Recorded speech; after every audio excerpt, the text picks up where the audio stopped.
मित्रांनो, स्वप्न पाहण्याचा अधिकार माझा एकट्याचा नाही. जन्माला आलेल्या प्रत्येक माणसाला मोठी स्वप्न पाहण्याचा निश्चित अधिकार आहे आणि प्रत्येकाने ही स्वप्न पाहिलीच पाहिजेत. स्वप्न पाहण्यात दरिद्रीपणा करू नका. स्वप्न पहा, स्वप्नांचं ध्येयात रूपांतर करा, ध्येयाचे टप्पे ठरवा, प्रत्येक टप्प्यात स्वतःचं उद्दिष्ट ठरवा, ते उद्दिष्ट पार पाडा. ते उद्दिष्ट पार पाडताना काय अडचणी येतात त्या पहा आणि त्या अडचणी दूर करून प्रत्येक टप्प्यात उद्दिष्ट गाठत गाठत गाठत पुढे जाण्याचा प्रवास कधीही थांबवू नका. तुम्ही निश्चित यशस्वी व्हाल. आजचं सगळंच वातावरण पाहिलं की मनाला खूप यातना होतात. खास करून जी एक विचित्र विचारसरणी गेल्या 10 वर्षामध्ये या देशात मूळ धरू लागली आहे, ती विचारसरणी खूप चीड आणणारी. झटपट यश पाहिजे. आजच्या या पिढीला झटपट यश पाहिजे. झटपट पैसे मिळावेत, बंगला बांधावा, गाडी यावी, सुंदर बायको असावी, आपल्या हातात सगळे अधिकार यावेत, आपल्याला लोकांनी मोठं म्हणावं. पण कसं? झटपट. मी तुम्हाला सांगतो, फक्त आणि फक्त विध्वंसक गोष्टीच झटपट घडू शकतात.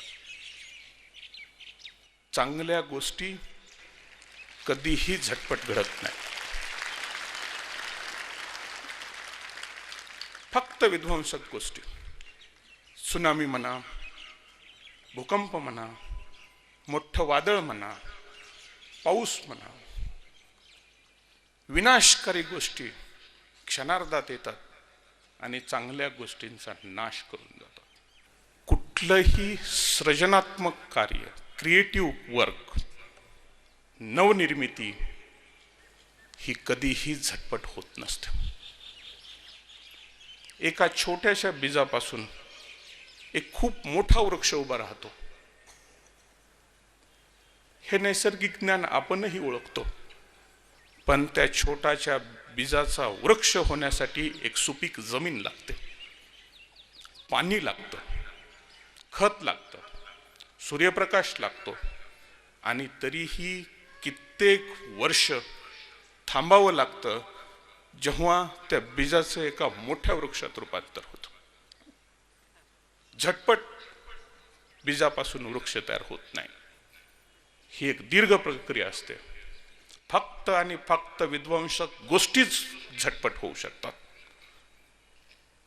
आणि त्यामुळं जी माणसं खरोखरच ह्या दिवा स्वप्नामध्ये वावरत असतात की आपण झटपट काहीतरी यश मिळवावं, आणि ही दिवा स्वप्न जेव्हा पूर्ततेसाठी माणूस प्रयत्न करतो तेव्हा तो फक्त गुन्हेगारी किंवा विध्वंसाकडेच वळतो. असं होऊ देऊ नका.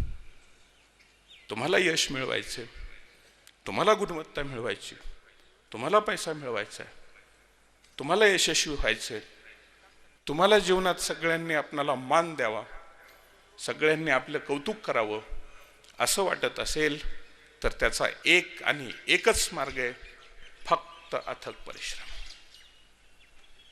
फक्त अथक परिश्रम. आणि या अथक परिश्रमाला योग्य मार्गदर्शन, सातत्य आणि नियोजन या गोष्टींची साथ मिळते तेव्हा तुम्ही निश्चित यशस्वी होऊ शकता.